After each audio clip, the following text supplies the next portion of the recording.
Hello dear students, welcome to my English class. আজকে আমি class 8-এর lesson 3-র activity 6A থেকে তোমাদের করাবো।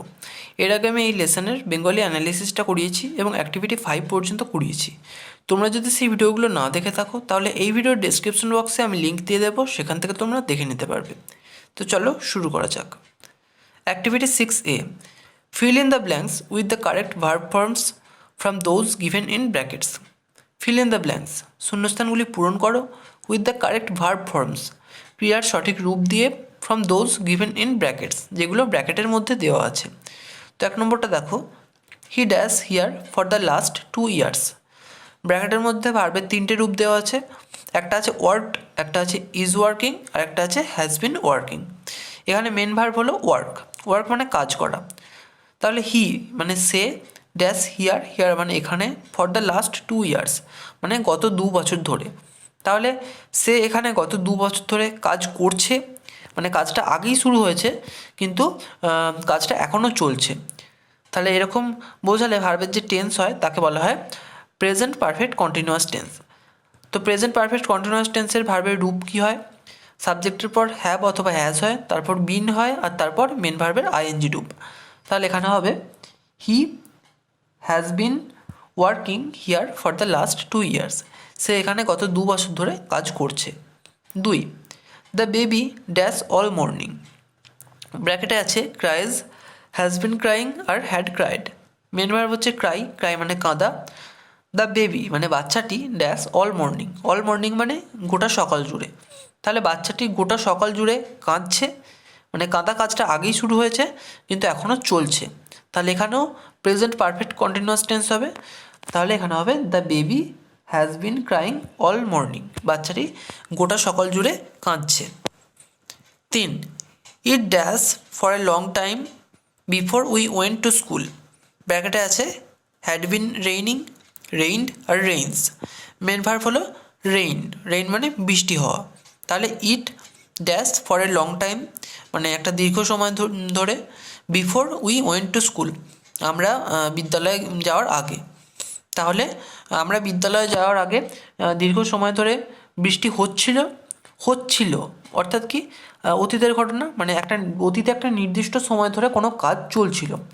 এরকম বোঝালে ভার্বের যে টেন্স হয় সেটা তাকে বলে পাস্ট পারফেক্ট কন্টিনিউয়াস টেন্স। এর আগের দুটো যেমন হলো প্রেজেন্ট পারফেক্ট কন্টিনিউয়াস টেন্স, তেমন এটা হবে পাস্ট পারফেক্ট কন্টিনিউয়াস টেন্স। কারণ এক্ষেত্রে অতীতে কোনো একটা নির্দিষ্ট সময়ে কোনো একটা কাজ শুরু হয়েছিল এবং অতীতেই নির্দিষ্ট একটা সময় ধরে চলেছে কাজটা, সেটা কিন্তু বর্তমানে আসছে না, সেই কারণে এটা হবে পাস্ট পারফেক্ট কন্টিনিউয়াস টেন্স। তার রূপটা কি? তার রূপটা হলো সাবজেক্টের পর হ্যাড, তারপর বিন, আর তারপর মেন ভার্বের আইএনজি রূপ। তাহলে এখানে হবে it had been raining for a long time, দীর্ঘ সময় ধরে বৃষ্টি হচ্ছিল, before we went to school আমরা বিদ্যালয়ে যাওয়ার আগে। 4, the passengers of the train dash first when the accident occurred. The passengers of the train, passenger মানে কি যাত্রী, ট্রেনের যাত্রীরা ড্যাশ ফার্স্ট, ফার্স্ট মানে দ্রুত, হোয়েন দ্য অ্যাক্সিডেন্ট অকার্ড যখন দুর্ঘটনা ঘটলো। তাহলে যখন দুর্ঘটনা ঘটলো ট্রেনের যাত্রীরা দ্রুত ঘুমিয়ে পড়ছিল। তাহলে ঘুমিয়ে পড়ছিল মানে অতীতের ঘটনা, সেটা বর্তমানে আসছে না, অতীতের কোনো একটা নির্দিষ্ট সময়ে কাজটা শুরু হয়েছে এবং নির্দিষ্ট সময় ধরে কাজটা চলেছে এবং অতীতেই শেষ হয়েছে।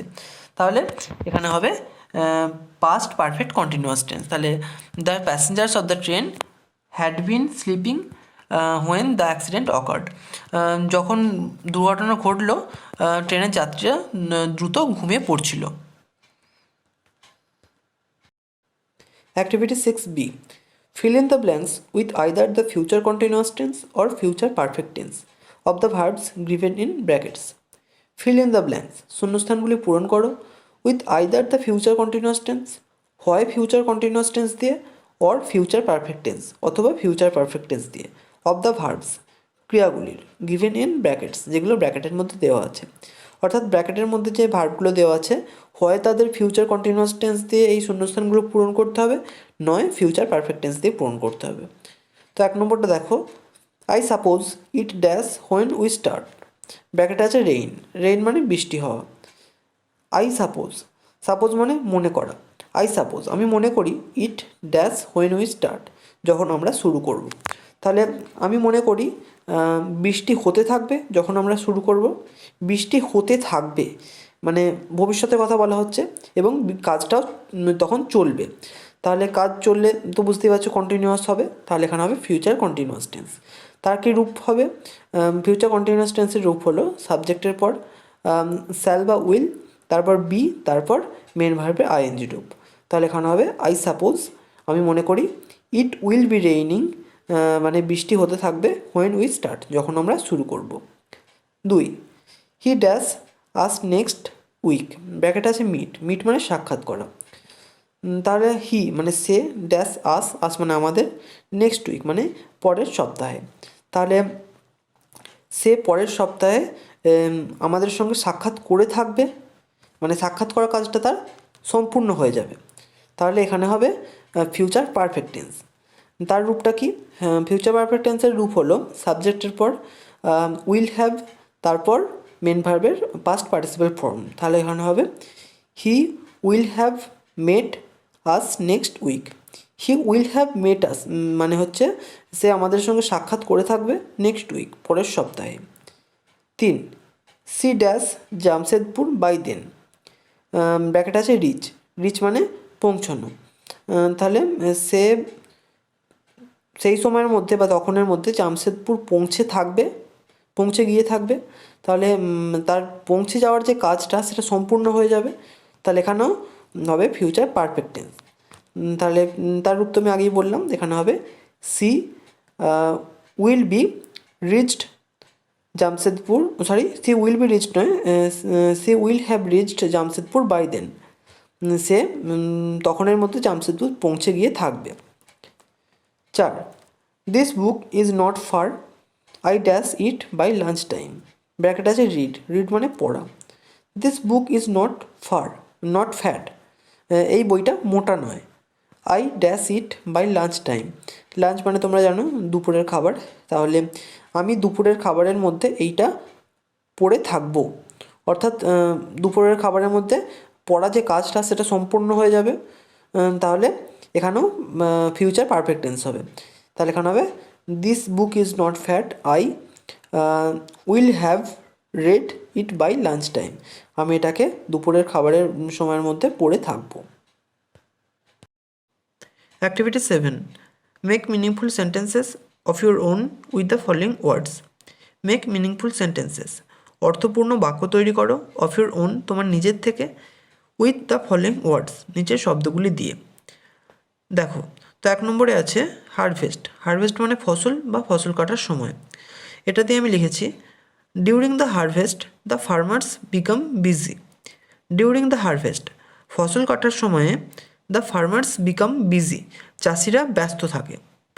বি, টিমিং, টিমিং মানে পূর্ণ। তাহলে in winter most of the flower trees are টিমিং with flowers. In winter মানে শীতকালে, most of the flower trees মানে বেশিরভাগ ফুলের গাছ, আর টিমিং পূর্ণ হয় উইথ ফ্লাওয়ার্স ফুলে, শীতকালে বেশিরভাগ ফুল গাছ ফুলে পূর্ণ হয়। সি আছে থ্রাইভস মানে বেড়ে ওঠে। তাহলে এটা দিয়ে আমি বলবো a sapling thrives faster than a human being. A sapling মানে একটা চারা গাছ, থ্রাইভস বেড়ে ওঠে, ফাস্টার মানে দ্রুত, দ্যান এ হিউম্যান বিইং একটা মানুষের থেকে, একটা চারা গাছ একটা মানুষের থেকে দ্রুত বেড়ে ওঠে। ডি আছে গ্ল্যান্স, গ্ল্যান্স মানে এক পলকে দেখা। তাহলে I saw A parrot at a glance. I saw A parrot মানে আমি একটা তোতা পাখি দেখলাম, অ্যাট এ গ্ল্যান্স এক পলকে। Activity 8A, write a paragraph in about 80 words on the changes that you see in nature when spring comes after winter. Write a paragraph একটা অনুচ্ছেদ লেখো, ইন অ্যাবাউট 80 words প্রায় 80টা শব্দের মধ্যে, অন দ্য চেঞ্জেস পরিবর্তনের ওপর, দ্যাট ইউ সি যেগুলো তুমি দেখতে পাও, ইন নেচার প্রকৃতির মধ্যে, হোয়েন স্প্রিং কামস যখন বসন্ত আসে, আফটার উইন্টার শীতের পরে। অর্থাৎ প্রকৃতিতে যখন বসন্ত শীতের পরে আসে তখন প্রকৃতির মধ্যে যে যে পরিবর্তন ঘটে সেই পরিবর্তনের উপর ভিত্তি করে আমাদের আজেটা শব্দের মধ্যে একটা অনুচ্ছেদ লিখতে হবে। আমাদের যে কবিতাটা অ্যান এপ্রিল ডে এই লেসন আমরা পড়লাম, তো সেটাও এই সম্বন্ধীয়। কারণ কবিতায় আমরা দেখেছি যে শীতের পরে যখন বসন্ত ঋতু আসছে তখন প্রকৃতির মধ্যে যে বিভিন্ন পরিবর্তন ঘটছে সেটা আমরা কবিতার মধ্যে দেখতে পেয়েছি, তাই খুব সহজেই আমরা এই অনুচ্ছেদটা লিখে ফেলতে পারবো। Spring is a season which comes after winter. Spring is a season, বসন্ত হলো একটা ঋতু, হুইচ কামস যেটা আসে আফটার উইন্টার শীতের পরে। In this time flowers bloom in the plain. In this time এই সময়ে ফ্লাওয়ার্স ব্লুম মানে ফুল ফোটে ইন দ্য প্লেন সমতল ভূমিতে। The forest গ্লেডস appear in their full forms. The forest গ্লেডস মানে বনভূমির ঘাসে ঢাকা উন্মুক্ত জায়গাগুলো অ্যাপিয়ার মানে আবির্ভূত হয় ইন দেয়ার ফুল ফর্ম তাদের পূর্ণরূপে। The trees revive and thrive, গাছেরা রিভাইভ মানে কি পুনরুজ্জীবিত হয় অ্যান্ড থ্রাইভ এবং বেড়ে ওঠে। বার্ডস সিং সুইটলি, পাখিরা মিষ্টিভাবে গান গায় বা মধুরভাবে গান গায়, সুইটলি মানে মধুরভাবে। The woods look silvery in the bright sunlight. The woods look silvery, বনভূমিগুলি রূপলি দেখায় ইন দ্য ব্রাইট সানলাইট উজ্জ্বল সূর্যালোকে। The atmosphere is very pleasant. Pleasant মানে কি মনোরম, আর অ্যাটমসফিয়ার মানে হলো পারিপার্শ্বিক পরিবেশ। পারিপার্শ্বিক পরিবেশটা খুবই মনোরম হয়। Many animals breed in this season. Many animals মানে অনেক প্রাণীরা, ব্রিড মানে বংশবৃদ্ধি করে ইন দিস সিজন এই ঋতুতে। There is no possibility of storm in this time. There is no possibility of storm, possibility মানে সম্ভাবনা, সেখানে কোনো সম্ভাবনা থাকে না, অফ স্টর্ম মানে ঝড়ের, ইন দিস টাইম এই সময়ে। Activity 8B, you have a separate routine of work in the morning and in the evening. You have a separate routine, separate মানে ভিন্ন আর রুটিন মানে দৈনন্দিন কার্যসূচি। তোমার ভিন্ন দৈনন্দিন কার্যসূচি রয়েছে অফ ওয়ার্ক কাজের, ইন দ্য মর্নিং সকালবেলা, অ্যান্ড ইন দ্য ইভিনিং এবং সন্ধ্যেবেলা, অর্থাৎ তোমার সন্ধ্যেবেলা এবং সকালবেলা ভিন্ন কার্যসূচি রয়েছে।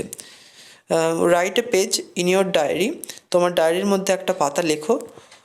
On that part of the day, দিনের ওই সময়টা সম্পর্কে, হুইচ ইউ প্রেফার মোর, যেটা তুমি সবচেয়ে বেশি পছন্দ করো। ডায়েরির লেখার একটা নির্দিষ্ট নিয়ম আছে। প্রথমেই বাঁদিকের ওপরে তারিখ লিখতে হয়, যেমন আমি এখানে লিখেছি ফেব্রুয়ারি 18, 2022। তারপর ডের নাম লিখতে হয়, আমি লিখেছি ফ্রাইডে, আজকের দিনের নাম। তারপর টাইম লিখতে হয়, যে টাইমে ডায়েরিটা লেখা হচ্ছে। তো আমি এখানে 10 PM করেছি। তারপর দেখো যে ডায়েরির যে মেন বডি সেটা আমি লিখেছি। Every day I wake up early in the morning. Every day প্রত্যেক দিন, আই ওয়েক আপ মানে আমি জেগে উঠি, আর্লি সকাল সকাল, ইন দ্য মর্নিং সকালবেলা, মানে আর্লি মানে তাড়াতাড়ি, প্রত্যেক দিন আমি সকালবেলা তাড়াতাড়ি জেগে উঠি। Then I go for morning walk. Then তারপর আই গো আমি যাই ফর মর্নিং ওয়াক, মর্নিং ওয়াকের জন্য বা প্রাতঃভ্রমণের জন্য। Returning home I get fresh and take my breakfast. Returning home বাড়ি ফিরে, আই গেট ফ্রেশ আমি ফ্রেশ হই, অ্যান্ড টেক মাই ব্রেকফাস্ট এবং আমার প্রাতরাশ করি। দেন আই স্টাডি তারপর আমি পড়াশোনা করি। After that I get ready for school. After that তারপর আই গেট রেডি আমি প্রস্তুত হই ফর স্কুল বিদ্যালয়ের জন্য। In the evening I eat snack. In the evening সন্ধেবেলা, আই ইট স্ন্যাক, স্ন্যাক মানে হলো জলখাবার, সন্ধেবেলা আমি জলখাবার খাই। Then I go for study তারপর আমি পড়াশোনা করতে যাই। অ্যান্ড কমপ্লিট মাই হোমওয়ার্ক এবং আমার বাড়ির কাজ সম্পূর্ণ করি। Among this two times I prefer the morning more as it is much suitable for studying. Among this two times এই দুটি সময়ের মধ্যে, আই প্রেফার আমি পছন্দ করি, দ্য মর্নিং মোর সকালকে বেশি পছন্দ করি, অ্যাজ যেহেতু, ইট is much suitable for studying. Much suitable মানে বেশি উপযুক্ত, যেহেতু এটা বেশি উপযুক্ত ফর স্টাডিং পড়াশোনার জন্য। এখানেই এই লেসনটা কমপ্লিট হলো। তো এই ভিডিওটা তোমাদের কেমন লাগলো আমাকে কমেন্ট করে জানিও। যদি ভালো লেগে থাকে একটা লাইক করো, আর অবশ্যই চ্যানেলটিকে সাবস্ক্রাইব করে বেল আইকনটিকে অল করে রেখো, যাতে আমাদের আগামী সমস্ত ভিডিওর নোটিফিকেশানগুলো তোমরা পেতে পারো। Thank you.